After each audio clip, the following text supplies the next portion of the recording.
লোকের মায়েরা যেমন হয়। মম, আমি একটু ফ্রেন্ডদের সাথে বেরোচ্ছি। ফ্রেন্ড না বয়ফ্রেন্ড? নো মম, ওরকম কিছুই না।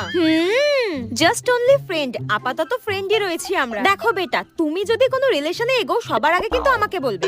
অফ কোর্স মম, আমি যদি কোনো রিলেশনে এগোই অবশ্যই তোমাকে সবার ফার্স্টে জানাবো। বাই বেটা। আর আমার মা যেমন হয়। মাকে বলবো আজকে সুমির বার্থডে রয়েছে, আমাকে যেতে হবে, কিন্তু মাকে দেখে মনে হচ্ছে খুব রেগে রয়েছে। না না, আমাকে বলতেই হবে। ও মা, শোনো না, কি হয়েছে? কিছু বললেই পিটিয়ে পরোটা বানিয়ে দেবে রে। বলছি যে আজকে না সুমির বার্থডে, তো ও বলছিল কি যে আজকে একটা ছোটখাটো পার্টি দেবে। তো মা, যাবো? কোথাও যাওয়া হবে না তোর, চুপচাপ ঘরে গিয়ে পড়তে বস। আরে আমি 10টার মধ্যেই চলে আসবো। আমার তো বাকি বন্ধুরা ওদের বাড়িতেই আজকে নাইটে থাকবে। সবাই যা করছে তোকে তাই করতে হবে। সবাই যদি রাত্রে ওদের বাড়িতে আগুন লাগিয়ে দেয়, তুইও তাই করবি?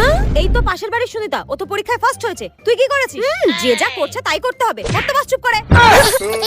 আমি কোথাও যাবো না, ঘরে পড়ে পড়ে মরে যাবো, তাও কোথাও যাবো না। হয়েছে শান্তি।